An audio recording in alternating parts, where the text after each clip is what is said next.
Dear students, let us start the discussion on today's newspaper, that is 6th July 2016. Now, the first article is related to the steel frame of India, that is bureaucracy. How Indian bureaucracy is evolved. Here, the bureaucracy is an outcome of the colonial regime, and it has borrowed its stock and barrel and everything from the East India Company. The very needs of the East India Company and the British are different from the today's democratic regime. So in this case, there is a fundamental conflict among the goals of the polity and the goals of the bureaucracy. So the bureaucracy is built based on the procedural rationality. Now the development is more and more outcome based.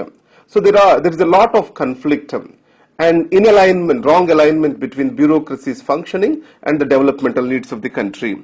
So in this context, this article provides for certain things which we have to focus in making the bureaucracy development oriented.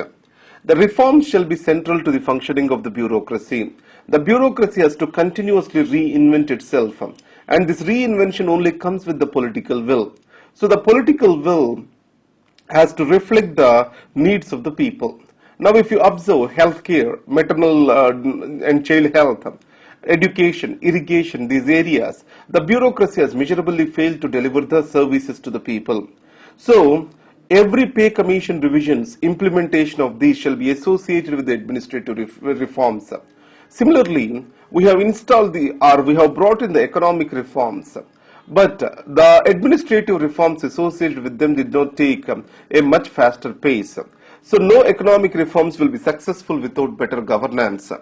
Now we all know that the countries that are benefited from globalization are those countries that have the strong institutional infrastructure. So better the governance is, better will be the economic growth.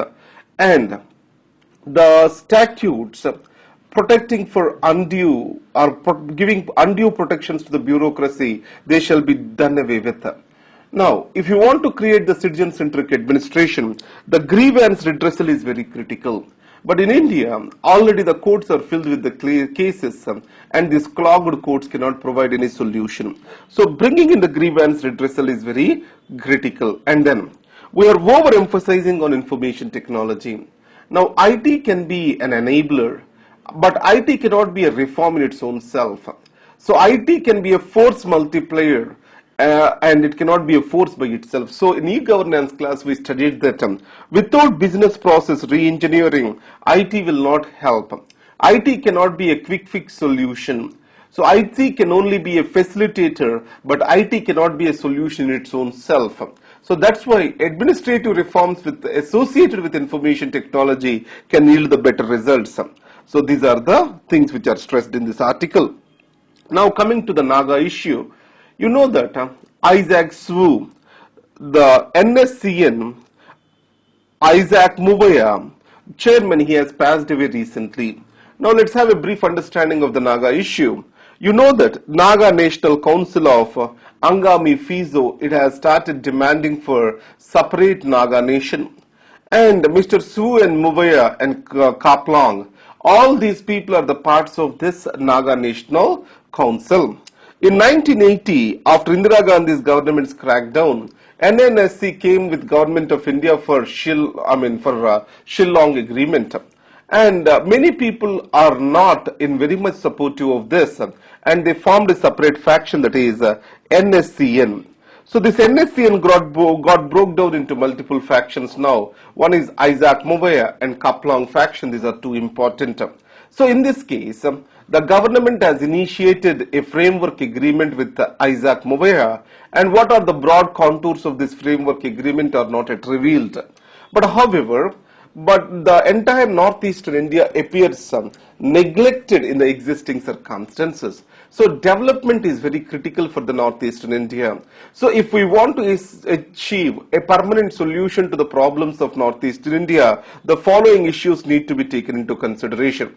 There is a sense of alienation from the northeastern people, especially because the government of India sees them only from strategic dimension. The imposition of Armed Forces Special Powers Act and seeing the Northeast only from the dimension of China, these are more and more alienating the people. And developing a national consciousness in the northeast is very critical, and it can only happen with development. So the development comes with finances. The Northeastern Council and Ministry of Development for Northeastern Region shall be provided with untied funds. And second is connectivity. Inter-regional and intra-regional connectivity is very critical. And finally, instead of finding a solution for ethnicity, based on ethnicity, we have to find a solution which is relying on holistic development of the region. These are the things. Now coming to Africa, you know that the Mozambique and these countries are not visited by a Prime Minister of India recently. So the last visits were made by Indira Gandhi during 1981. So in this context, the Prime Minister Modi is re-establishing the connections with these East African nations. So in this context, we can see two dimensions in India and Africa relations. The most important is the developmental dimension. Previously, China was the source for the mineral exports of the Africa. As China's economy is slowing down and it is suffering from overcapacities, Africa is also looking towards India as a destination for its exports. And the second thing is, India wants to project itself as a co-partner in development in Africa rather than being an exploiter of the mineral resources unlike other countries.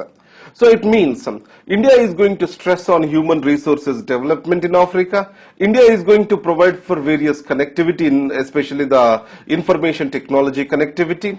So in this case, India do not want to exploit the resources, but it wants to be a partner in developing the Africa.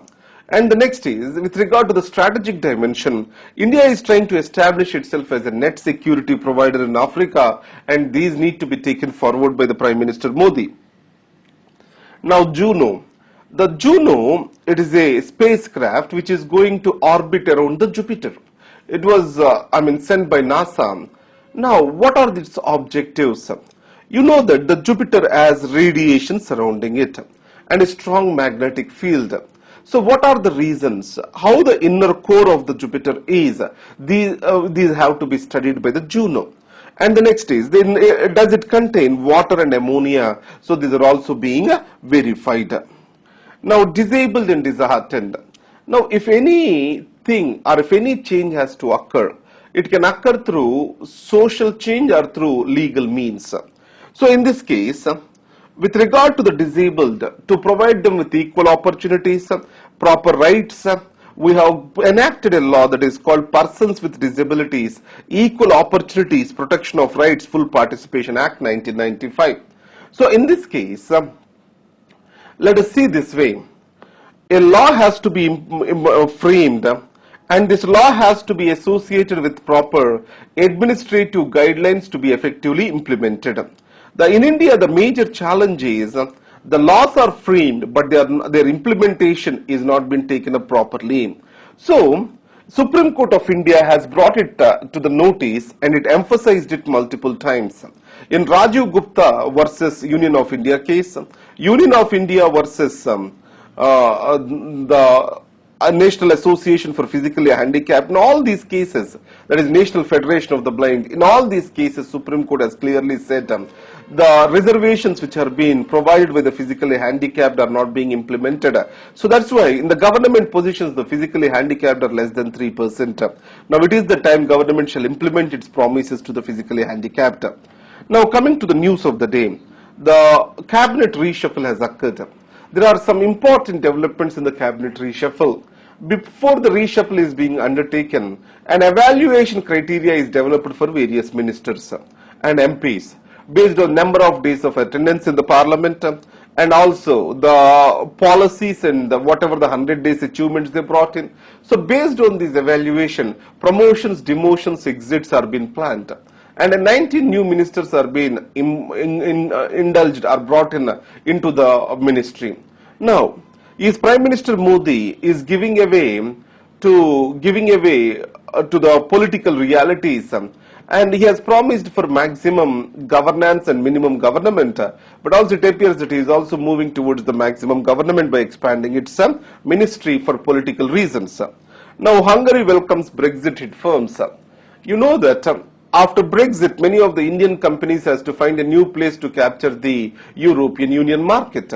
So Hungary is also facing a crisis situation because as Britain has exited EU, 1 lakh plus workers of the Hungary, they are going to return back to the country. So it means that the unemployment is bound to rise. To absorb these new workforce, Hungary has to get new investments.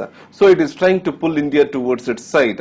And added to that, Hungary as a country supported the India's membership in for NS nuclear suppliers group and also at MTCR. So a goodwill is already been established, and Sushma Swaraj has visited Hungary to thank the country for its support in NSG. So these are the important things. And the Hungarian foreign minister also has visited for that matter. So these are the things for today. Thank you very much.